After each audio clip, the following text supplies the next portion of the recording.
تو اللہ رب العزت کے بارے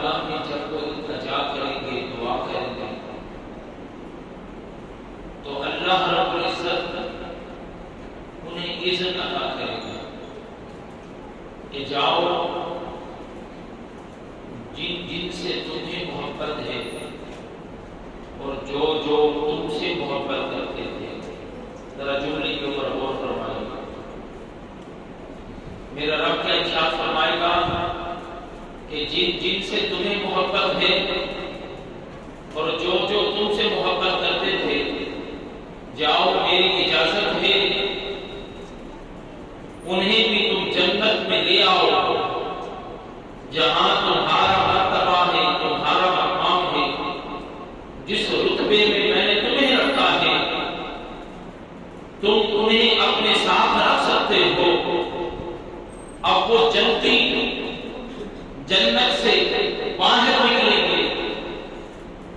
اللہ کے پیارے نبی پیارے رسول صلی اللہ علیہ وسلم نے ارشاد فرمایا جو جہنم کے اندر ان سے محبت کرنے والے، ان سے پیار کرنے والے، ان کی محبت کا دم بھرنے والے وہ جہنم کے اندر جل رہے ہوں گے، وہ اشارہ کر کر کے ان کو نکال کر وہ جنت میں داخل کر کے اپنے رتبے اور اپنے مقام والی جگہ پر انہیں رکھیں گے. اللہ رب العزت کہ پیارے نبی پیارے رسول صلی اللہ علیہ وسلم نے ارشاد فرمایا، ابھی حدیث مکمل نہیں ہوئی، کہ جب جنتی جنت کے اندر جا رہے ہوں گے تو راستے میں فرشتوں کا آمنا سامنا ہوگا. اب ایک فرشتہ تو ایسا ہے جو بڑے اعزاز کے ساتھ جنتیوں کو جنت میں لے کر جا رہا ہے، اور دوسرے فرشتے ایسے ہیں جو جہنم کو دھکیل کر جہنم میں لے کر جا رہے ہیں. ایک طرف جنت، دوسری طرف جہنم. اب درمیان میں ہی آمنا سامنا ہوا. اب یہ اتفاق سے ہوا، اللہ نے ہی کرا دیا. ایک طرف اللہ کا ولی جنت میں جا رہا ہے، دوسری طرف جہنم میں دھکیلا جا رہا ہے. اب جو جس کو گھسیٹ کر لے جا رہے ہیں وہ چیخ کر کہے گا، اے اللہ کے ولی، اے اللہ کے پیارے، کیا تم نے مجھے پہچانا نہیں کہ میں نے دنیا میں تجھے وضو کرایا تھا، میں نے دنیا میں تجھے وضو کرایا تھا، آج میں مصیبت میں ہوں، میری مدد کر. محمد کریم نے فرمایا وہ اللہ کا ولی رب کی بارگاہ میں اپنی پیشانی کو جھکا کر رب کی بارگاہ میں دعا کرے گا کہ مولا مہربانی فرما، مولا کرم نوازی فرما، مولا تیری بارگاہ میں میں التجا کرتا ہوں، میری دعا کو قبول فرما. میرے محمد کریم نے فرمایا اللہ اس ولی کی دعا کو قبول فرمائے گا اور اس جہنمی کو کی طرف اشارہ ہوگا، اے فرشتوں اسے چھوڑ دو، یہ جنتی، یہ میرا ولی جہاں اسے لے جانا چاہے لے جا سکتا. اے ایمان والو، آج جس بستی کے اندر، جس قبیلے کے اندر، جس کلوے کے اندر جہاں کہیں بھی سنیں کہ کوئی اللہ کا نیک بندہ، کوئی اللہ کا صالح بندہ، کوئی شریعت کا پابند، ایک تو نام کے ولی ہیں اور ایک عمل کے ولی ہیں. میرے مصطفیٰ نے فرمایا اللہ کا نیک وہ ہے جس کی زیارت کر کے رب کی یاد آ جاتی ہے، جس کی نگاہ جس کے چہرے پر پڑتی ہے دل گواہی دینے لگ جاتا ہے کہ یہ اللہ کا پیارا ہے، یہ اللہ کا ولی ہے. کہیں ایسے ولیوں کے محفل میں نہ تو جن کے چہرے پر سنت ہے، کتے انہوں نے رکھے ہوئے ہیں، منہ کے اندر پان ہے، اور لوگ ان کو قطب الاقطاب کا نام دے رہے ہیں، غوث الاغواث کا نام دے رہے ہیں، الامان والحفیظ. میں ایسے ولیوں کی بات نہیں کر رہا، میں تو ایسے ولیوں کی بات کر رہا ہوں کہ جو رات کو تلاوت قرآن شروع کرتے اور اس طرح شروع کرتے کہ اپنا ایک پاؤں مبارک اٹھا کر الحمد سے لے کر اندر میں پارے تک ختم کرتے، پھر دایاں پاؤں نیچے کر دیتے، پھر بایاں پاؤں اوپر اٹھاتے اور 16ویں پارے سے شروع کر کے والناس تک پڑھ کے ابھی رات ختم نہیں ہوتی تھی، قرآن ختم کر دیتے تھے۔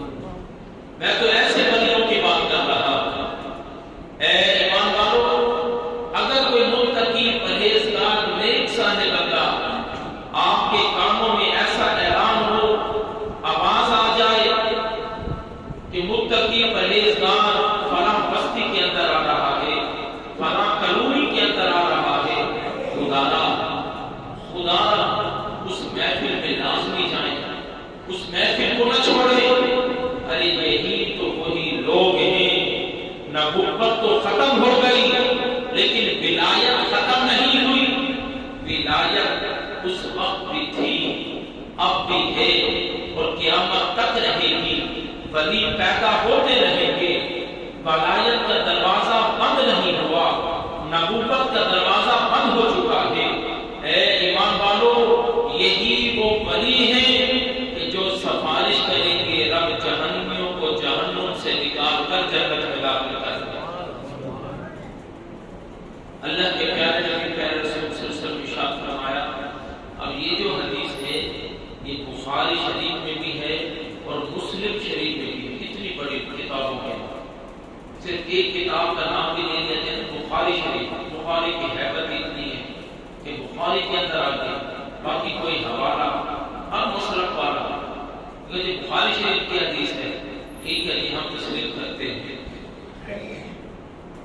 اے ایمان والو، اللہ کے پیارے نبی صلی اللہ علیہ وسلم نے ارشاد فرمایا کہ اللہ نے ایسے فرشتوں کی جماعت کو مقرر کیا ہوا ہے، اور فرشتوں کی جماعت کا کام کیا ہے کہ وہ آسمانوں سے نیچے زمین پر آتے ہیں، اور جہاں ذکر کی محفل ہوتی ہے، جہاں اللہ اور اس کے رسول کا نام لیا جا رہا ہوتا ہے، اس محفل کے لوگوں کو گنتے ہیں، پھر آسمانوں پر جاتے ہیں اور جا کر رب کی بارگاہ میں کہتے ہیں کہ بولا دنیا کے اندر یہ فلاں فلاں لوگ ہیں جو تیرے ذکر کی محفل میں ہیں، جہاں تیرا نام لیا جا رہا ہے، جہاں تیرے رسول کا نام لیا جا رہا ہے۔ میرا رب ان سے سوال کرتا ہے کہ اے فرشتوں یہ بتاؤ کیا انہوں نے مجھے دیکھا ہے؟ عرض کرتے ہیں بولا نہیں دیکھا۔ رب دوسرا سوال کرتا ہے اے فرشتوں یہ بتاؤ وہ کس چیز کی تمنا کرتے ہیں؟ فرشتے عرض کرتے ہیں کہ بولا وہ تیری جنت کی تمنا کرتے ہیں۔ مولا سوال کرتا ہے فرشتوں یہ بتاؤ وہ کسی چیز سے پناہ مانگتے ہیں؟ عرض کرتے ہیں مولا وہ جہنم سے دوزخ سے پناہ مانگتے ہیں۔ رب فرماتا ہے فرشتوں یہ بتاؤ کہ میری جنت کو انہوں نے دیکھا، میری جہنم کو انہوں نے دیکھا؟ نہیں مولا، نہ تو تیری جنت کو دیکھا نہ تیری جہنم کو دیکھا۔ میرا رب فرماتا ہے اے فرشتوں نہ تو انہوں نے مجھے دیکھا، نہ تو میری جنت کو دیکھا، نہ میری جہنم کو دیکھا، پھر بھی مجھے وہ یاد کر رہے ہیں، میری جنت کو اس کا سوال کر رہے ہیں اور جہنم سے پناہ مانگ رہے ہیں۔ اے فرشتوں گواہ ہو جاؤ وہ جتنے بھی وہاں موجود ہیں جو میرا ذکر سن رہے ہیں، یعنی میرا کلام سن رہے ہیں، میرے نبی کا فرمان سن رہے ہیں، اے فرشتوں گواہ ہو جاؤ میں نے ساروں کے مغفرت اور بخشش کر دی۔ اے ایمان والو، یہ اللہ کے ولی کے کون ہیں؟ ساری زندگی انہوں نے ذکروں کی محفلیں سجائی۔ ارے یہی ذکروں کی محفل سجانے والے داتا علی حجویری ہیں، یہی ذکروں کی محفل سجانے والے موسیٰ پاک شہید ہیں، یہی ذکروں کی محفل سجانے والے حافظ جمال اللہ ملتانی ہیں، ارے یہی ذکروں کی محفل سجانے والے حضرت شاہ رکن عالم ملتانی ہیں، ارے یہی ذکر کی محفل سجانے والے صدر الدین عارف ہیں، یہی ذکر کی محفل سجانے والے باہودین زکریا ملتانی ہیں، یہی ذکر کی محفل سجانے والے حضرت پیر پٹھان خواجہ سلیمان تونسوی ہیں، یہی ذکر کی محفل سجانے والے ارے پیر مہر شاہ ہیں، ارے یہی ذکر کی محفل سجانے والے نور محمد مہاروی ہیں، یہی ذکر کی محفل سجانے والے اقبا سرکار ہیں۔ ارے یہ کون لوگ ہیں جنہوں نے اپنی پوری زندگیاں ذکر کی محفل کے لیے وقف کر دی؟ اے ایمان والو، یہ خود بھی جانتی ہیں، اور جو جو ان کے ساتھ منسلک ہوا، جو جو ان کی ذکر کی محفل میں آیا، بخاری کا ثبوت ہے۔ ارے یہ خود بھی جانتی ہیں، اور ان کا جتنا ہلکا ہلکا احباب ہے، رب نے ان کی بھی مغفرت اور بخشش کر دی۔ ان کی زندگیاں اخلاص کا پیکر ہے، ان کی زندگیوں سے ریا دور ہے، ان کی زندگیاں ایمان سے بھری ہوئی ہیں، ان کی دل تقوی سے بھر چکے ہیں۔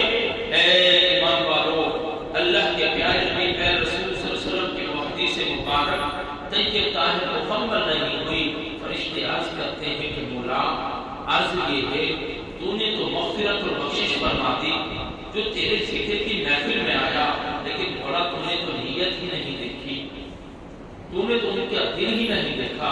ایک شخص ایسا تھا جس کو حاجت تھی، ذکر کی محفل تو ہو رہی تھی، لیکن وہ اپنی حاجت کی غرض سے اس محفل میں آیا، اس کی ذکر کی غرض نہیں تھی، تیرا نام سننے کی غرض نہیں تھی، تیرا نام سننے کی چاہت نہیں تھی، آرزو نہیں تھی، وہ تو اپنی حاجت سے، اپنے مقصد سے، اپنی غرض سے اس ذکر کی محفل میں آیا۔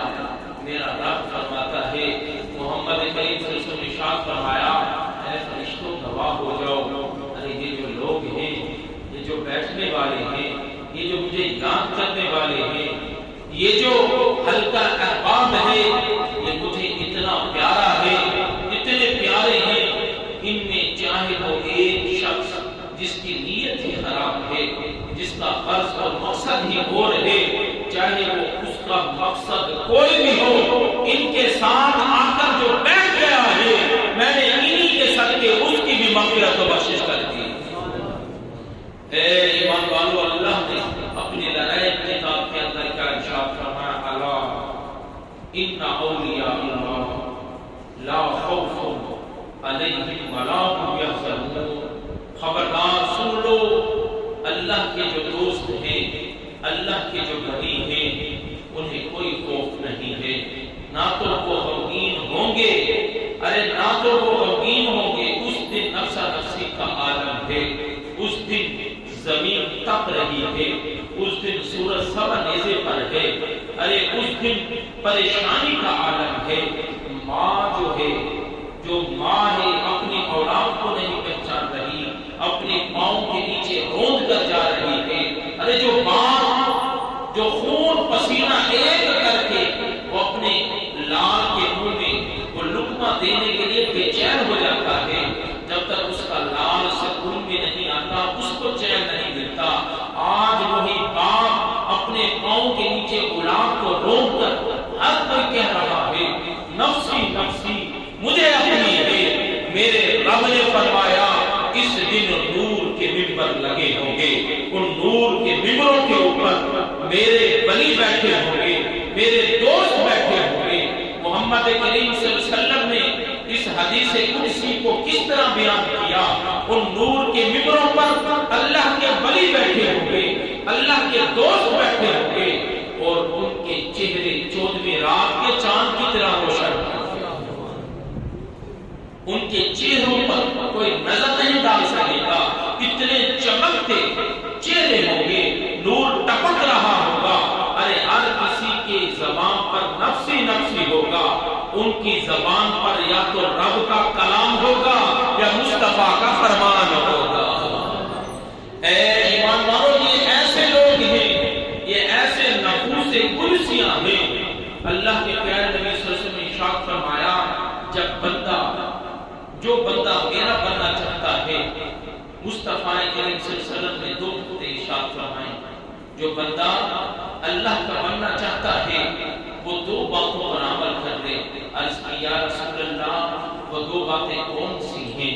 میرے مصطفیٰ کریم صلی اللہ علیہ وسلم نے ارشاد فرمایا، وہ فرائض میں کمی نہ کرے، آج دل کے اندر تمنا ہے اللہ کا قرب نصیب ہو جائے، قرب کی چاشنی نصیب ہو جائے، وہ انوار و تجلیات نصیب ہو جائیں۔ میرے مصطفیٰ نے فرمایا فرائض میں کمی نہ کریں، جو فرض نمازیں اللہ نے مقرر کی ہیں ان کو وقت کے اوپر ادا کریں، یہ پہلی بات ہے۔ اس کے اوپر کاربند ہو جائے۔ عرض کی یا رسول اللہ دوسری بات تو میرے مصطفیٰ نے فرمایا وہ نوافل کی کثرت کرتے۔ اب فرائض کے بعد جب وہ نوافل کی کثرت کرے گا، جتنی نوافل کی کثرت ہوتی جائے گی رب کا قرب نصیب ہوتا جائے گا۔ اے ایمان والو، نوافل شروع میں کوشش کرے کہ اشراق بھی ہے، چاشت بھی ہے، اوابین بھی ہے، تہجد بھی ہے، شروع میں اس کی کوشش کرے جو مصطفیٰ کریم نے خود ارشاد فرمائی ہے، ان کی فضیلت ارشاد فرمائی ہے۔ جب اشراق، چاشت، اوابین اور تہجد کے اوپر وہ کاربند ہو جائے، پھر اور نفلی عبادات کی طرف رجوع کرے۔ مصطفیٰ نے صرف یہ دو باتیں فرمائی۔ میرے رب نے فرمایا جو اللہ کا قرب حاصل کرنا چاہتا ہے، میرے رب کے نبی نے فرمایا جو اللہ کا قرب حاصل کرنا چاہتا ہے وہی یہ دو باتیں، ایک فرائض میں کمی کوتاہی نہ کرے، پھر وہ نفلی عبادات کثرت سے کرے۔ انشاءاللہ میرے مصطفیٰ نے فرمایا وہ قریب ہی رب کے اتنا قریب بن جائے گا، اتنا قریب بن جائے گا۔ میرے مصطفیٰ نے پھر اس کی تفصیل بیان کی۔ عرض کی یا رسول اللہ کتنا قریب بن جائے گا؟ یہ کوئی معمولی کتاب کے اندر حدیث نہیں ہے کہ بخاری شریف کی حدیث سنا رہا ہوں۔ ارے بخاری شریف کی حدیث کا کوئی انکار کر کر دکھائے۔ حدیث ہم اہل سنت کا عقیدہ ہے، چاہے جس کتاب میں ہو ہم تسلیم کرتے ہیں، لیکن کچھ لوگ بخاری شریف کا وہ کہتے ہیں بخاری شریف کا حوالہ دو، یہ مستند ہے تو یہ بخاری شریف میں حدیث ہے۔ میرے مصطفیٰ نے فرمایا ان دو چیزوں پر عمل کرنا اس کی بات ہے، اللہ اس کے اوپر اتنا کرم فرمائے گا، اس کے ہاتھ بن جائے گا، اس کے پاؤں بن جائے گا، اس کی آنکھیں بن جائے گا۔ اب آپ کہیں گے کہ ہاتھ کس طرح بن سکتا ہے، معاذ اللہ پاؤں کس طرح بن سکتا ہے، معاذ اللہ آنکھیں کس طرح، یا بندہ رب بن جائے گا یا رب بندہ بن جائے گا؟ معاذ اللہ ایسی بات نہیں ہے، نہ تو بندہ رب بنے گا یا نہ رب بندے کے اندر سمائے گا، ایسی بات نہیں ہے، بلکہ مصطفیٰ نے فرمایا اس کا جو دل ہے یہ دل بن جائے گا۔ وہ دل کس طرح بنے گا؟ یہ دل میں سوچنا اس کا ہوگا، پورا کرنا اس کا ہوگا۔ یہ ہاتھ کس طرح بنے گا؟ عرض کی یا رسول اللہ صلی اللہ علیہ وآلہ وسلم ہاتھ کس طرح بنے گا؟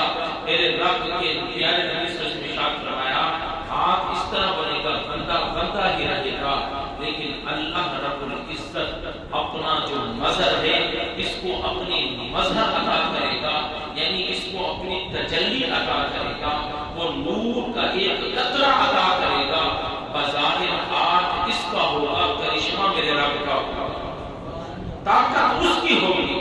اے ایمان والو، آج سے کوشش کریں ایک تو فرائض میں کوتاہی نہ کریں اور دوسری نوافل کے اوپر کاربند رہیں۔ انشاءاللہ کچھ ہی عرصہ گزرے گا، آپ یہ کرشمے خود ہی دیکھنا شروع ہو جائیں گے کہ آپ کے اندر اللہ نے کتنی تبدیلی پیدا کر دی ہے۔ ابھی کام سوچیں گے نہیں، رب کے رحمت سے پہلے ہی پورے ہونے شروع ہو جائیں گے۔ کسی پیر، کسی فقیر، کسی ملنگ، کسی درویش، میں انکار نہیں کر رہا، ہر پیر، فقیر، ملنگ، درویش کے بعد جو کامل ہیں ان کی قدموں کی خاک بھی افضل و اعلیٰ ہے، لیکن یہ جو نکمے اور نکھٹو بنے ہوئے ہیں کسی کے پاس نہ جائیں، ان دو باتوں پر عمل کریں، الحمدللہ اللہ اتنا کرم کرے گا، وہ دل جو رب بنے گا، سوچتے تم جاؤ گے پورا رب کرتا